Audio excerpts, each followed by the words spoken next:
Online থেকে নেওয়া বিটের এই বীজগুলোকে ছোট গ্রো ব্যাগের মধ্যে বসিয়ে দিয়েছিলাম।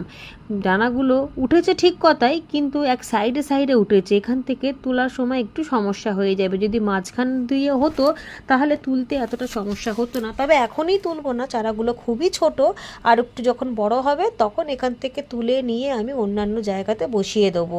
তবে বিট গাছ কিন্তু আমার বাগানে অনেক আগেই রেডি হয়ে গিয়েছে। প্রথমে যে বিটের চারাগুলো এনেছিলাম সেগুলো বড় একটা গ্রো ব্যাগের মধ্যে দিয়ে দিয়েছিলাম একসাথে অনেকগুলো, কিন্তু সেরকম ব্যাগ আর খালি নেই, সবটার মধ্যেই সবজি রাখা রয়েছে, মানে সবজি তৈরি হচ্ছে।